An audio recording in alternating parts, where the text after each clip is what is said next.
And how concerned are you about the registration exercise itself? Yeah, Samson, thank you once more. Let me just say that we are in very unusual times, and we should not in any way seek to rationalize it, because when we do so, what we'll be doing effectively is rationalizing the deaths of our own people and the illness of our people, and we should not do so. Something I don't know about you, but I'm sure my brother Kukubaku and I are very strong lovers of football, and we watch very passionately, especially the EPL, the English Premier League.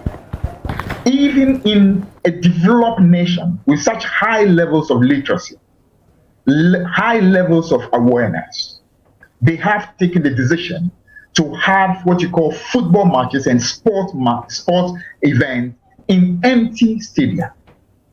And they are far more, educated than we are. The levels of education, they are much higher. But even they have realized that you simply cannot take chances. Now, the same thing is happening all over the world. America has elections in November. But you can even see that the major political events are being done without crowds. And it's only recently that you have President Trump, who effectively decided to do exactly what is not advisable. And that has received huge condemnation everywhere. Packing crowds into an auditorium, and people actually condemn it very highly, because that is simply, and that is exactly, you can see what's going on in America today. While the whole world, most countries are going down, America's situation is actually becoming worse. Now, so what is going on in our country today is absolutely, difficult to understand.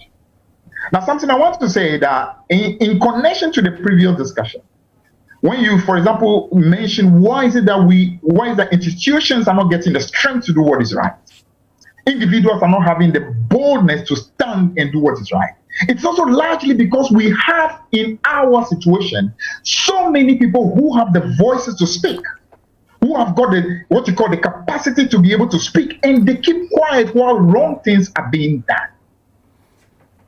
Now, I want to mention, for example, that the GMA, that's a Ghana Medical Association, the recent statement they issued, and they directed it both at the NIA, that's the National Identification Authority, and then the Electoral Commission, asking that those two institutions and their heads must be held responsible for anything that happened in the areas of their operation.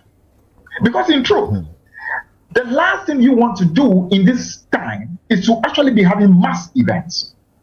Now, so that even tells you the appropriateness of even having this mass registration that we are having at the moment.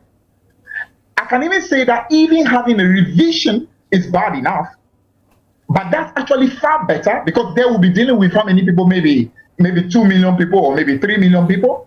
But now you are having a situation where upward of 18 million people are supposed to move to registration centers and have themselves registered. And we all know that, in fact, the president himself has quoted it several times, the virus does not move. It is humans that move it. Now, so to the extent that you have 18 million people who are moving, and this is being done on a day-to-day basis for a period of upward of 1 month, this is potential disaster. And the question is, who should be held responsible? I want to say the President of the Republic, his government, have to be very responsible for what it is we are having.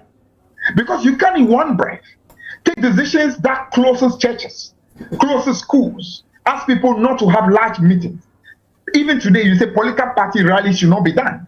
Then at the same time, you actually allow a situation where we are having mass registration simultaneously of the Electoral Commission and also of the NIA. Now, people are now saying that individuals must take responsibility, which is true. Individual responsibility is always going to be the case. But I'm saying, even if you have developed democracies like America, with the high levels of education, even they know then you simply can't leave it to individual responsibility. That's why they are not allowing for mass grouping. They are not allowing for events. They are not allowing for guess what?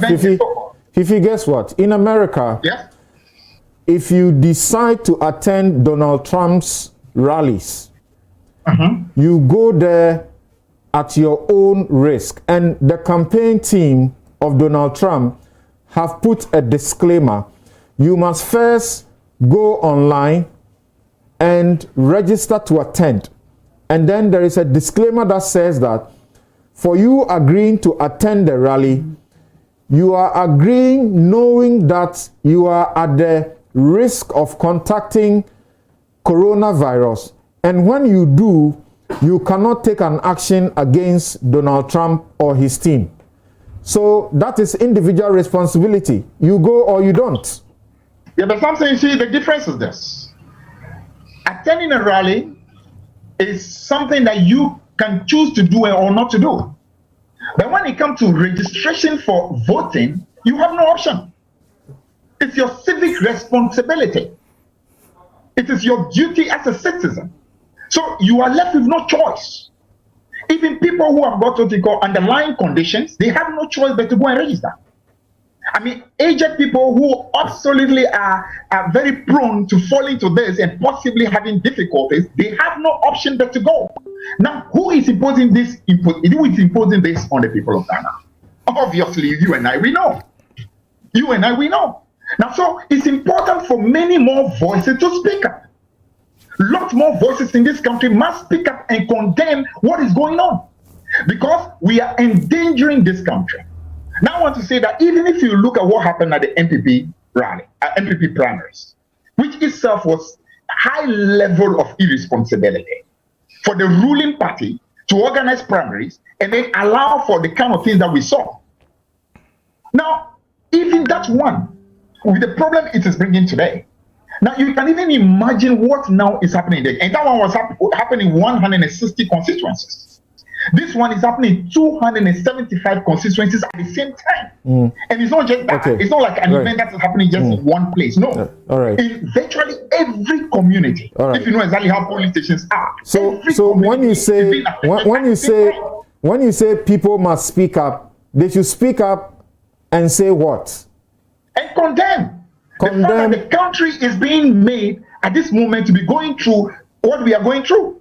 For example, why? For the sake of public health, we should be able to prevail on the leadership of this country to be able to come to the realization that this thing that we are doing is going to be total chaos and destruction to our country. Okay, hold on there. Professor Kekwa, sorry.